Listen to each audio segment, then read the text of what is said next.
রাত 9:30-10টা পর্যন্ত সারা দেশ থেকে ফলাফল আসতে থাকলো। 11 দলীয় ঐক্যে জামাত ইসলামী সহ সারা দেশ থেকে একের পর এক 9:30-10টা পর্যন্ত বিভিন্ন আসনে বিপুল বিজয়ের খবর যখন আসতে থাকলো, মানুষ জন আকাঙ্ক্ষা হিসেবে অপেক্ষা করছিল সংখ্যাগরিষ্ঠ আসনে 11 দলীয় ঐক্য জামাত ইসলামী বিজয়ী হয়ে সরকার গঠনের মতো সংখ্যাগরিষ্ঠতা ইনশাআল্লাহ লাভ করবে। সেখানেই রাত 10টার দিকে 9:30-10টার দিকে নির্বাচনী ফলাফল ঘোষণার সব সম্প্রচার বন্ধ করে দেওয়া হলো। বন্ধ করা হলো কেন? দীর্ঘ সময় বন্ধ করে দিয়ে এর মাঝখানে কি ইঞ্জিনিয়ারিং, কি রহস্য তৈরি করা হয়েছে, আর জামাত ইসলামী 11 দলীয় ঐক্যের বিজয়ের খবর আর আসে না। সব অল্প অল্প ভোটের ব্যবধানে তাদেরকে পরাজিত দেখানো হতে লাগলো। এটা বড় ইঞ্জিনিয়ারিং। সাংবাদিকরা প্রশ্ন করেছিলেন আমাদের আমিরে জামাত, আজকে জাতীয় সংসদের বিরোধী দলীয় নেতা ডক্টর শফিকুর রহমান এমপির কাছে, যে আপনারা যে ইলেকশন ইঞ্জিনিয়ারিং এর কথা বলেন, কারা ইঞ্জিনিয়ারিং করেছিল? আমিরে জামাত জবাব দিয়েছিলেন বিদেশি সাংবাদিককে, সরাসরি প্রমাণ ছাড়া তো তার জবাব দেওয়া কঠিন।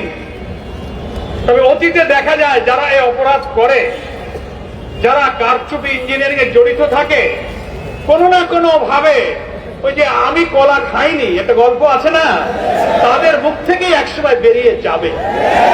এই যে আমিরে জামাত কিছুদিন আগে বলেছেন, শুনেছেন আপনারা? তো আলহামদুলিল্লাহ একজন রাজসাক্ষীর বক্তব্যে সোশ্যাল মিডিয়াতে এসে গেছে। জামাত ইসলামীকে শুধু দায়ী করলে হবে না, সব জনগণ আপনার বক্তব্যে। রিজওয়ানা হাসান, সম্মানের সাথে আপনাকে বলতে চাই, আপনি কি সাবেক অন্তর্বর্তীকালীন সরকারের উপদেষ্টা ছিলেন, আপনি আপনার বক্তব্যের অডিওটা, ভিডিওটা আপনি বারবার দেখুন।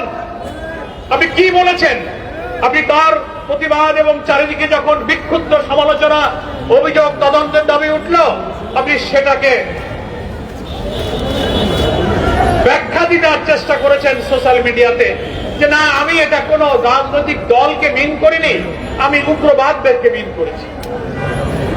আপনার কথাই আপনি আবার ধরা পড়ে যাচ্ছেন। আপনি আবার সাংবাদিকের প্রশ্নের জবাবে, প্রশ্ন করা হচ্ছে নারী অধিকার, নারীর ক্ষমতা, নারীর মর্যাদার প্রশ্নে যখন আপনি উত্তর দিচ্ছেন, সাংবাদিক বলছে তাদের একটা অংশ তো বিরোধী দলে আছে। বিরোধী দল শব্দটা উনি উল্লেখ করেছেন। আপনি বলছেন বিরোধী দলে যদি তারা থেকেও থাকে, তাদেরকে আমরা মেইন স্ট্রিমে আসতে দেয়নি। What do you mean by this type of comment? বিরোধী দল তো আর উগ্রবাদীদের মধ্যে নাই, কি বলেন? কোন উগ্রবাদী চরমপন্থীরা পার্লামেন্টে নাই। যারা রাজনৈতিক দল হিসেবে নির্বাচনে অংশ নিচ্ছে সকলেই নির্বাচন কমিশনের নিবন্ধিত রাজনৈতিক দল। ইসলাম কোন উগ্রবাদ, কোন চরমপন্থাকে সমর্থন করে না।